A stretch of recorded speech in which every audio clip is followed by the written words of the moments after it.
கிப்லாவை நோக்கி நாம் செய்யக்கூடாத செயல்கள் எவை? உதாரணமாக கிப்லாவை முன்னோக்கி கால்களை நீட்டக்கூடாது. அதே போல கால்களை நீட்டி கிப்லாவை நோக்கி படுக்கவும் கூடாது என்று கூறுகிறார்கள். இது சரியான்னு கேட்குறீங்க. கேள்வி எண் 2379.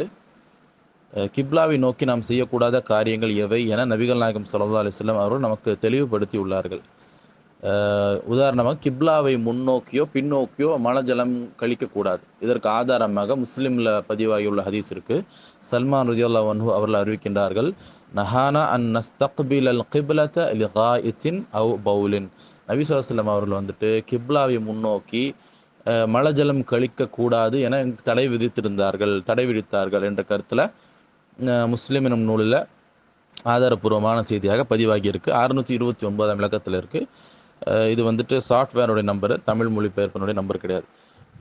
அப்போது கிப்லாவை முன்னோக்கியோ பின்னோக்கியோ நாம் வந்து மலஜலம் கழிக்கக்கூடாது என்ற அர்த்தம் இந்த ஹதீஸிலிருந்து நாம் பெற்றுக்கொள்ளலாம். அதற்கு அடுத்தபடியாக நாம் என்ன செய்யக்கூடாது என்றால், நபிகள் நாயகம் ஸல்லல்லாஹு அலைஹி வஸல்லம் அவர்கள் ஒரு முறை என்ன செய்கிறாங்கன்னா, பள்ளிவாசலுக்கு வராங்க. கிப்லா திசையில் உள்ள செவுரில் யாரோ வந்துட்டு சளியுடன் உமிழ்ந்திருக்கிறாங்க. அப்போ நபி ஸல்லல்லாஹு அலைஹி வஸல்லம் அவர்கள் அந்த வந்துட்டு ஒரு சின்ன ஒரு கல்லை எடுத்து அவங்களே நீக்கிட்டு அகற்றிட்டு என்ன செய்கிறாங்க அப்படின்னாக்கா, உங்களில் ஒருவர் தொழும்பொழுது அவருக்கு வந்துட்டு ஒரு எச்சில் அதாவது காரி துப்புற வரும் இல்லையா, சளி இருக்கு இல்லையா, அப்போ அந்த மாதிரி ஒரு நிலை ஏற்பட்டுச்சுன்னா நீங்கள் என்ன செய்யணும் அப்படின்னாக்கா, தனக்கு முன் திசையிலோ அல்லது தனது வலது திசையிலோ துப்ப வேண்டாம். மாறாக அவர் வந்துட்டு கீழ் திசையிலோ அல்லது இடது பக்கமாகவோ என்ன செஞ்சுக்கலாம், வலது கிடையாது இடது பக்கம் என்ன செஞ்சுக்கலாம், நீங்கள் துப்பிக்கொள்ளலாம் என்று நபி ஸல்லல்லாஹு அலைஹி வஸல்லம் அவர்கள் வந்துட்டு அனுமதி அளிக்கிறாங்க. ஏன்னா இன்னைக்கு இந்த காலத்தில் வந்து எல்லாம் மார்பிள் டைல்ஸு இப்படி போட்டு பாயின்ட்டு தொழுதுட்டு இருக்கிறோம். நபி ஸல்லல்லாஹு அலைஹி வஸல்லம் காலத்தில் மண் இருந்துச்சு இல்லையா, அதனால அந்த மாதிரி நபி ஸல்லல்லாஹு அலைஹி வஸல்லம் சொல்லியிருக்கிறாங்க. ஆனால் இங்கே கவனத்தில் நம்ம கொள்ள வேண்டியது என்ன அப்படின்னாக்கா, கிப்லாவை முன்னோக்கி தொழும்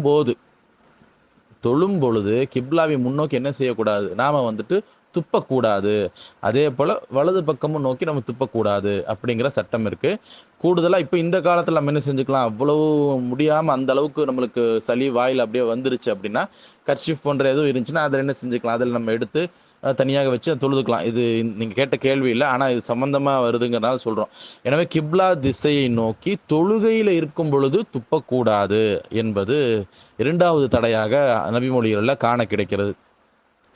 அதற்கு அடுத்தபடியாக நபிகள் நாயகம் ஸல்லல்லாஹு அலைஹி வஸல்லம் அவர்கள் கிப்லாவை முன்னோக்கி செய்யக்கூடாது என்று தடுத்தவர் எந்த ஒரு விஷயமும் கிடையாது. அப்போ 2 விஷயம்தான். அது ஒன்று வந்து தொழுகையில் இருக்கும் பொழுது கிப்லாவை நோக்கி நாம் துப்பக்கூடாது.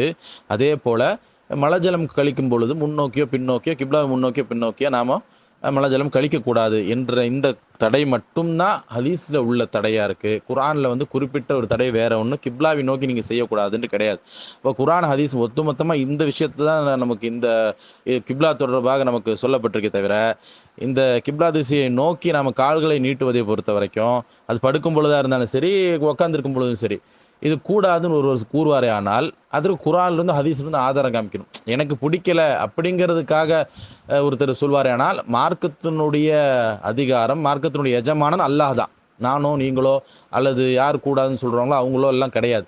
எனவே எதில் வந்து குர்ஆன் ஹதீஸில் வந்துட்டு தடை இல்லையோ, அல்லாஹ் எதை தடை விதிக்கலையோ அதை நாம் தடை விதிக்கிறதுங்கிறது பாவத்தில் சேர்ந்துடும். அல்லாஹ் நமக்கு எப்படி கற்றுக் கொடுக்குறான், ஒமா கான ரப்புக்கு நசியா, அல்லாஹ் எந்த ஒன்றையும் மறக்கக்கூடியவன் கிடையாது. அப்போது அல்லாஹ்வுடைய மார்க்கம் பூர்த்தியானது. அப்போ அல்லாஹ்வும் அல்லாஹ்வுடைய தூதரும் இந்த மாதிரி ஒரு தடை விதிக்கலை அப்படின்னா, அவர்களுடைய விருப்பத்திற்கு ஏற்ப, தேவைக்கு ஏற்ப, சந்தர்ப்ப சூழலுக்கு ஏற்ப எந்த திசையை நோக்கி வேண்டுமானாலும் கால்களை நீட்டி அமரலாம், படுக்கலாம். இதில் வந்துட்டு அவர்களுடைய சௌகரியத்தை நாம் அவ்வளோ அளவுகோலாக வைத்து கொண்டாலே அதில் ஒரு மார்க்கத்தில் எந்த விதமான தப்பும் தவறும் கிடையாது.